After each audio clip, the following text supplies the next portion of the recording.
Hello dear students. मेरा नाम अनिल कुमार श्रीवास्तव है। मैं ऑप्शनल में PSIR और GS में polity, governance, constitution, social justice, IR, internal security आदि पढ़ाता हूँ। ये मैं पहले के भी लेक्चर में बता चुका हूँ। लेकिन प्रारंभिक परीक्षा के लिए सबसे इम्पॉर्टेंट है पॉलिटी, गवर्नेंस और कॉन्स्टिट्यूशन, चूँकि ये आपके सिलेबस में है। उदाहरण के लिए प्रारंभिक परीक्षा का जो सिलेबस है उसमें कॉन्स्टिट्यूशन, अब कॉन्स्टिट्यूशन में कहाँ से चीज़ें पूछी जाएंगी ये नहीं बताया है। कॉन्स्टिट्यूशन है, गवर्नेंस है, पब्लिक पॉलिसी है, पंचायत राज इंस्टीट्यूशंस है और राइट्स बेस्ड इश्यूज हैं।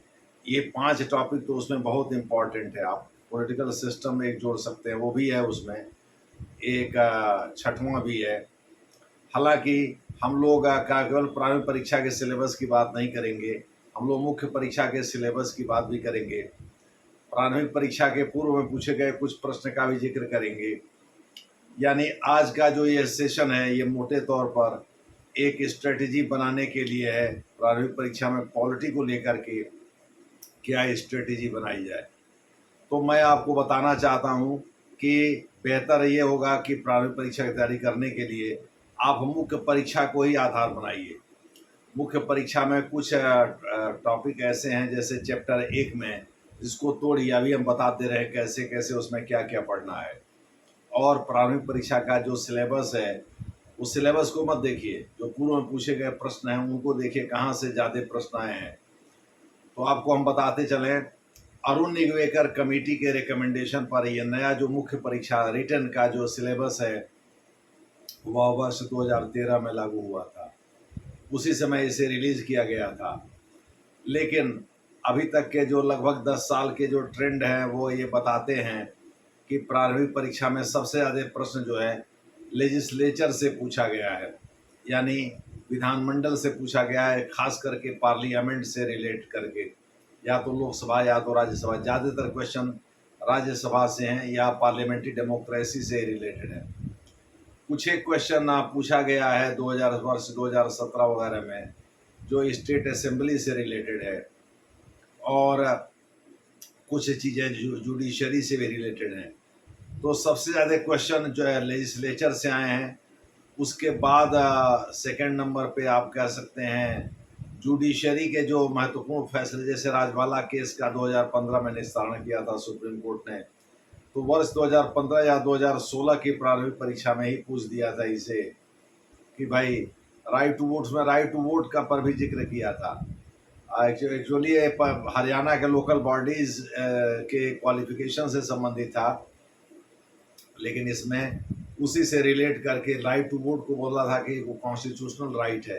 हालांकि इसके पहले ज्योति बसु केस में संभवतः 1984-85 में सुप्रीम कोर्ट ने ये कहा था कि राइट टू वोट यानी मताधिकार जो है वह लीगल राइट है, यानी कानूनी अधिकार है। कानूनी अधिकार हो तो भी और कॉन्स्टिट्यूशनल राइट हो तो भी, दोनों में ज़्यादा फर्क नहीं है, चूँकि पार्लियामेंट का की दखल दोनों में होगी। दोनों में संशोधन करने का अधिकार या रद्दोबदल करने का अधिकार संसद के पास होगा। राज्य विधानमंडल के पास तो वो वोटिंग संबंधी अधिकार बहुत सीमित होते हैं। अनुच्छेद 329 के 28-29 के तहत बहुत सीमित होते हैं। ज़्यादा अधिकार तो केंद्र के पास ही होता है, यानी संसद के पास ही होता है। और रिप्रेजेंटेशन ऑफ पीपल्स एक्ट में भी जनप्रतिनिधित्व कानून जिसको कहते हैं, उसमें भी संशोधन संसद ही करती है। तो राज्य विधानमंडल के अधिकार केवल राज्य विधानसभा या विधान परिषद या राज्य विधानमंडल कह सकते हैं कि की शर्तों में बदलाव करना उन शर्तों में जिसको संसद ने नहीं छुआ है, यानी संसद के द्वारा बनाए गए नियम पूरे देश में लागू होते हैं, उसको ओवरराइड करने का पावर नहीं दिया गया है राज्य विधानमंडल को अनुच्छेद 328-329 के तहत।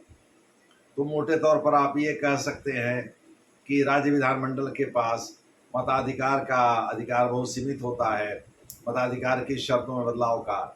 और नागरिकता संबंधी तो किसी भी शर्त में कोई राज्य विधानमंडल का हस्तक्षेप होता ही नहीं। उसमें जो भी करना है वो भारत सरकार को करना है और संसद को करना, उसमें राज्य का कोई दखल होता ही नहीं। राज्य उसमें कोई छेड़छाड़ कर ही नहीं सकता। मोटे तौर पर आप ये कह लीजिए राज्य का नागरिकता से कोई लेना देना रहता ही नहीं है। वो जो भी करना है भारत सरकार करती है और अनुच्छेद 11 के अनुसार उसमें संसद की दखल होती है। खैर, उसके बारे में हम लोग बाद में कभी चर्चा कर लेंगे। क्योंकि नागरिकता से रिलेटेड प्रश्न मुझे लग रहा है 20 साल हो गए यूपीएससी ने प्रारंभिक परीक्षा में पूछा ही नहीं, तो नागरिकता से संबंधित चीज़ों पर ज़्यादा ध्यान देने की जरूरत नहीं है। लेकिन लेजिस्लेचर से रिलेटेड क्वेश्चन हर साल बहुतायत संख्या में आए हैं। औसतन यूपीएससी ने 14 क्वेश्चन पिछले 10 साल का अनुभव बताता हूँ पूछा है, जिसमें सबसे कम क्वेश्चन 2016-2018 में, 2016 में तो शायद 6 ही पूछा था, 2017 में 22 पूछा था, लेकिन औसतन 17-18 क्वेश्चन पूछती रहती है यूपीएससी। औसतन तो 14 ही हुआ, माने मोटे तौर पर आप कह सकते हैं 17-18 क्वेश्चन हर साल पूछती रहती है, जिसको औसत निकालने पर पिछले 10 साल का 14 आएगा। तो सबसे ज़्यादा क्वेश्चन आपके आते हैं विधानमंडल से, खास करके संसद से रिलेटेड या पार्लियामेंट्री डेमोक्रेसी से रिलेटेड। दूसरे नंबर पर आते हैं जुडिशियरी, खास करके सुप्रीम कोर्ट के फैसले से रिलेटेड, जो फंडामेंटल राइट्स या इस तरह की चीज़ों से जोड़ करके सुप्रीम कोर्ट देता है। तीसरे नंबर पर जो क्वेश्चन आते हैं वो पंचायत राज इंस्टीट्यूशन से आते हैं। अब जैसे पार्लियामेंट्री डेमोक्रेसी से रिलेट करके पंचायत राज इंस्टीट्यूशन पे भी क्वेश्चन पूछा हुआ है, जैसे डेमोक्रेटिक डिसेंट्रलाइजेशन का क्या मतलब होता है, संभवतः वर्ष 2017 में पूछा है, ठीक है। और इसी से रिलेटेड पार्लियामेंट से रिलेटेड क्वेश्चन राज्यसभा से संभवतः वो भी 2017 में ही पूछा है कि भाई अनुच्छेद 249 के अंतर्गत राष्ट्रहित में, नेशनल इंटरेस्ट ध्यान रखिएगा, कई बार लोक हित पूछ देता है, पब्लिक इंटरेस्ट नहीं होता है, राष्ट्रहित होता है। यानी टेक्निकली आपको बहुत ज़्यादा एफिशिएंट होना पड़ेगा, यानी एक एक शब्दों को ध्यान में रखना पड़ेगा, फर्जीवाड़े से बचना होगा, एग्जीन मैगजीन से प्रैक्टिस करते समय इन सब चीज़ों का ध्यान रखिएगा। इसीलिए स्टैंडर्ड बुक पढ़िए, और गाइड में मैं तो केवल एम लक्ष्मीकांत की किताब ही सजेस्ट करूँगा, क्योंकि एम लक्ष्मीकांत ने 99% एक्यूरेसी दिखाई है। 1% कमी तो किसी भी किताब में हो सकती है, किसी के टीचिंग में हो सकता है, आप हमारे में भी कमी निकाल सकते हैं। 1% पर नहीं जाना चाहिए, 99% पर जाना चाहिए। तो 99% भले ही वो गाइड है एम लक्ष्मीकांत की पुस्तक, लेकिन इंडियन पॉलिटी, लेकिन फिर भी उन्होंने 99% एक्यूरेसी दिखाई है। और मुझे लगता है कि बच्चों को वही एक किताब पढ़नी चाहिए।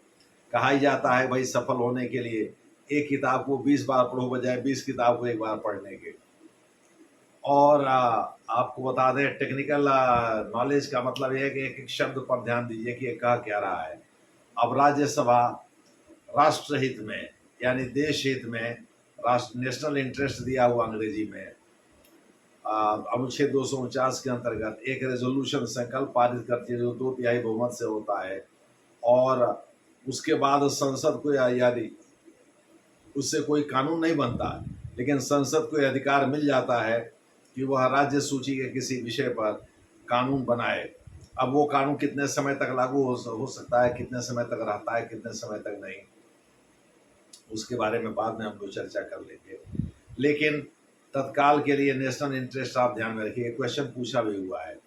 और डेमोक्रेटिक डिसेंट्रलाइजेशन का जो आंसर है संभवतः सी में है।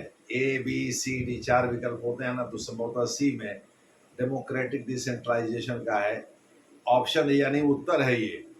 और ये संभवतः पंचायत राज इंस्टीट्यूशन से रिलेट करके पूछा है, या पीपल्स राइट्स में। क्वेश्चन का थोड़ा सा एकदम से एग्जैक्ट प्रारूप तो नहीं आई, मुझे याद आ रहा है, लेकिन ऑप्शन जरूर याद आ रहा है। इसी प्रकार से कस्टोडियन नहीं, गार्डियन पूछा हुआ है। ये संविधान का गार्डियन कौन होता है, तो एक्चुअली संविधान में से अगर आप फंडामेंटल राइट्स का गार्डियन कौन होता है, ये क्वेश्चन हमको एग्जैक्ट याद नहीं आ रहा है। अगर फंडामेंटल राइट्स को संविधान से हटा दीजिए तो वो ऐसे ही हो जाएगा जैसे अंग्रेजों के समय में था। अंग्रेजों के समय में अगर कुछ नहीं था तो फंडामेंटल राइट्स ही नहीं थे, और ऐसी स्थिति में फंडामेंटल राइट्स जो हैं वो प्राण हैं, संविधान की आत्मा है, और उनको देखने या उनको स्थापित करने का काम सुप्रीम कोर्ट का है।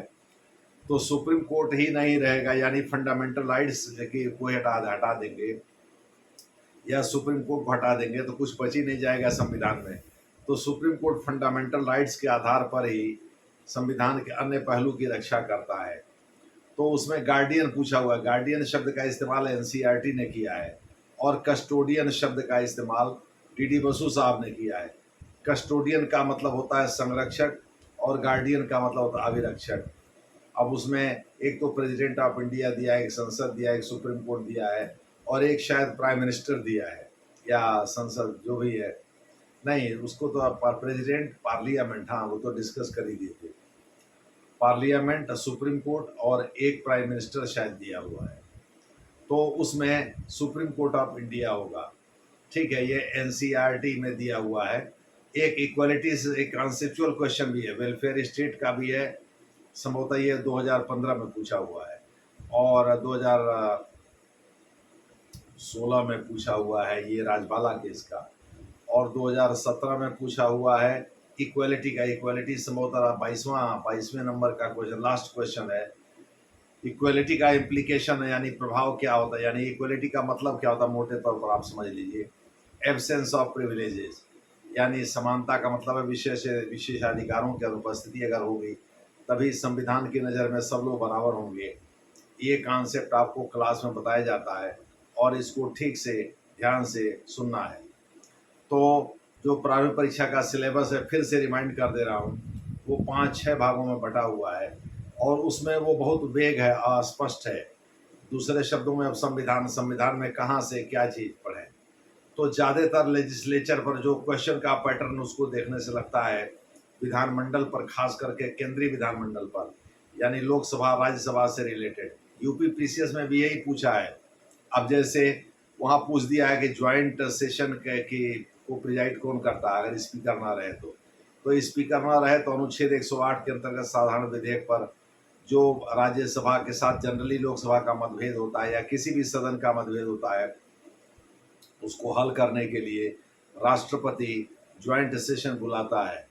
तो अब मान लीजिए उसी में रिलेट करके पूछ दे भाई, पार्लियामेंट भंग होने पहले बुला देता है तो क्या स्थिति बनेगी, और अगर लोकसभा भंग करने के पहले अगर बुला देता है तो क्या स्थिति बनेगी, और लोकसभा भंग करने के बाद बुलाता है तो क्या स्थिति बनेगी। मान लीजिए अगर इस तरह का क्वेश्चन पूछ दे, ऑब्जेक्टिव में बन ही सकता है 2 क्वेश्चन। तो इसमें यह है कि पार्लियामेंट का या लोकसभा का जिक्र नहीं है। पार्लियामेंट में मतलब लोकसभा से या राज्यसभा तो भंग होती नहीं है, वो अनुच्छेद 80 साफ साफ कहता है। लेकिन अनुच्छेद 85 के अनुसार लोकसभा को भंग कर सकता है राष्ट्रपति, और करता ही आया है। एक्चुअली हर जनरल इलेक्शन के पहले या तो लोकसभा को भंग कर दिया जाता है या बाद में भंग कर दिया जाता है जब सरकार बन जाती है। पुरानी लोकसभा को भंग कर दिया जाता, भंग करने का मतलब उसकी सदस्यता भी चली जाती है। तो जो हारा रहता है वो तो हार ही जाता है, जो जीता रहता है दोबारा शपथ लेकर के फिर से संसद लोकसभा में बैठता है। खैर, तो इस प्रकार से वर्ष 2017 में सबसे ज़्यादा क्वेश्चन पूछे हुए, उसमें कुछ कॉन्सेप्चुअल क्वेश्चन भी पूछे हुए हैं, जैसे इक्वलिटी का क्वेश्चन पूछा। उसके पहले 2016 या 2015 में एक वेलफेयर स्टेट का भी क्वेश्चन पूछा हुआ है, जिसका उल्लेख डीपीएसपी में है, directive principles of state policy में है। इसी तरह से 2017 में संभवतः या 2015 में या 16 में, मुझे याद नहीं आ रहा है, क्वेश्चन याद आ रहा है कि भाई निम्नलिखित में से किसका वर्णन प्रीएम्बल में नहीं है। तो उसमें जाहिर है कि इकोनॉमिक डेमोक्रेसी का जिक्र नहीं है, यानी जस्टिस का है, लिबर्टी का है, फ्रेटर्निटी का है, इक्वलिटी का है और डिग्निटी का, यूनिटी और इंटीग्रिटी का, इन सब चीज़ों का जिक्र तो प्रीएम्बल में है, लेकिन इकोनॉमिक डेमोक्रेसी का जिक्र नहीं है। यह तो व्याख्या पर आधारित है, इसका जिक्र तो एक्चुअली डीपीएसपी में नहीं है। लेकिन पणिक्कर साहब और अम्बेडकर ने ये व्याख्या के बाद बताया कि भाई वो इकोनॉमिक डेमोक्रेसी देना चाहते थे, इसीलिए उन्होंने भाग 4 की रचना की। तो मोटे तौर पर आप कह सकते हैं कि इसका जिक्र तो मोटे तौर पर आप कह सकते हैं कि प्रीएम्बल में है ही नहीं, डीपीएसपी में भी नहीं है। लेकिन यानी इसमें छिपा जस्टिस है, तो जस्टिस को की व्याख्या करने पर पता चलता है भाई पॉलिटिकल जस्टिस के लिए फंडामेंटल राइट्स है और इकोनॉमिक जस्टिस के लिए जो इसका उद्देश्य इकोनॉमिक डेमोक्रेसी की स्थापना करना है, डीपीएसपी है। ये डॉक्टर बी आर अम्बेडकर का कथन है, लेकिन स्पष्ट रूप से कुछ दिया हुआ नहीं है। इसका सीधा मतलब है, ये इस क्वेश्चन का आंसर इकोनॉमिक डेमोक्रेसी होगा जो उसमें पूछा हुआ है। तो वेलफेयर स्टेट की कल्पना है, वेलफेयर स्टेट का तो जिक्र ही करता है। अनुच्छेद 38 में साफ साफ 38(1) में वेलफेयर स्टेट का जिक्र भी है, वेलफेयर का जिक्र भी है। ठीक है, 38(1) और 38(2) को तो जनता पार्टी ने 44वें संविधान संशोधन अधिनियम 1978 के द्वारा जोड़ा था। तो खैर 38(1) में वेलफेयर का जिक्र है और इसको आप बखूबी बता सकते हैं, यानी डीपीएसपी में कल्याण का जिक्र किया गया है। कल्याणकारी राज्य की कल्पना भी उसी आधार पर की जाती है। वैसे उसके तत्व अंतर्निहित हैं पार्ट 4 डीपीएसपी में, ये आप आसानी से बता सकते हैं, कहीं कोई दिक्कत, चाहे दिया हुआ है तत्व निहित हैं, ये तो आप बता ही सकते हैं, भले उसका उल्लेख नहीं है, निहित तो है ही। तो इस प्रकार से आप क्वेश्चन को करें, लेकिन सबसे इम्पॉर्टेंट है, यानी हम बता रहे थे कि जो 5-6 चीज़ें प्रारंभिक परीक्षा में जो सिलेबस के अनुसार दिया गया है, पूरा कॉन्स्टिट्यूशन है, पूरा गवर्नेंस है, पॉलिटिकल सिस्टम है, तीसरा, चौथे पर पब्लिक पॉलिसी है, पाँचवें पर पंचायत राज इंस्टीट्यूशन है, छठवें पर राइट्स बेस्ड इश्यूज़ हैं। राइट्स बेस्ड इश्यूज़ के लिए आप हमारे लेक्चर को देख सकते हैं।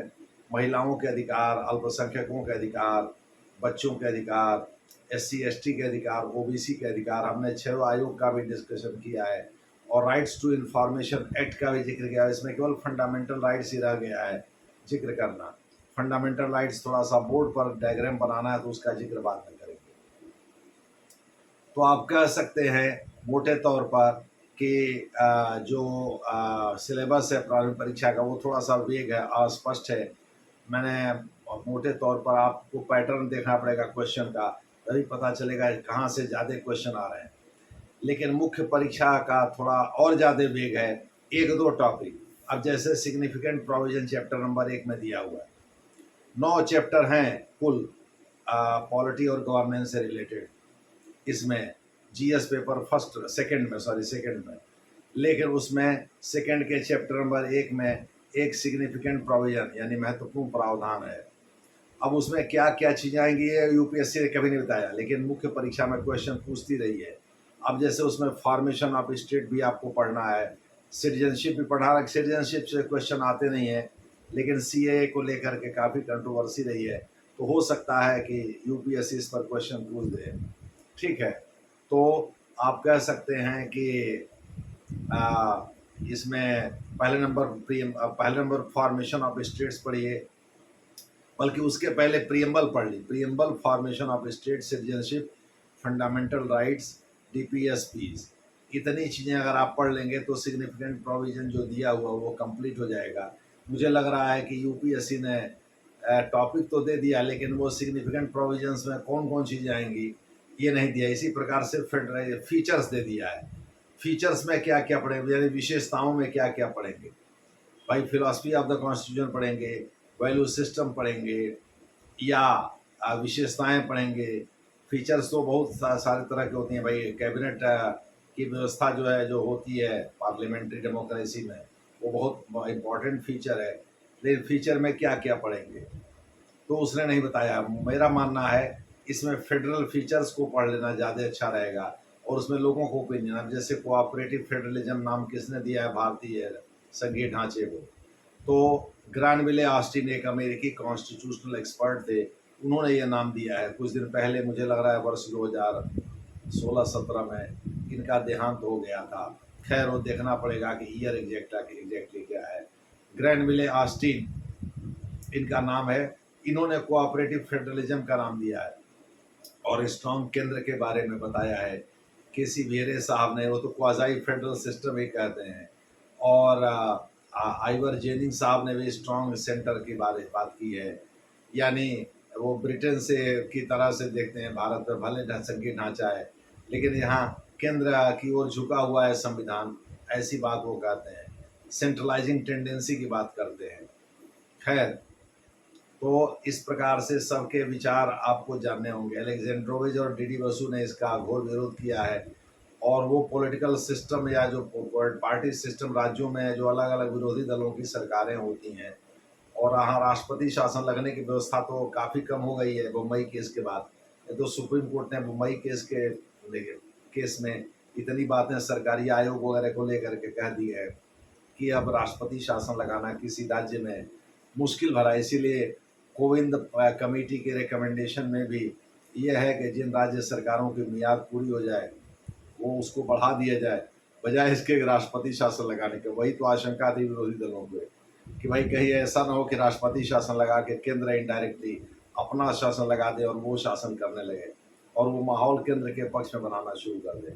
खैर जो भी है, तो इस प्रकार से आपको ये जानना होगा कि भाई ऐसा है कि किसने क्या कहा। तो फेडरल फीचर्स मुझे लगता है इम्पॉर्टेंट इसमें होंगे। तो फीचर्स का मतलब फेडरल फीचर्स है, ये भी आपको स्पष्ट करना होगा, क्योंकि और उसमें कुछ फेडरल वोडरल शब्द का प्रयोग नहीं किया है, केवल फीचर्स दे दिया है। तो मुझे लगता है कि ये बेसिक चीज़ें आप ध्यान में रखेंगे तो आप बेहतर कर पाएंगे। और मुझे लगता है कि हम लोग आगे चल करके वो स्मार्ट बोर्ड पर बहुत सारी चीज़ों को डिस्कस करेंगे डायग्राम बना करके, तो भी आप बहुत सारी चीज़ें सीख पाएंगे। धन्यवाद।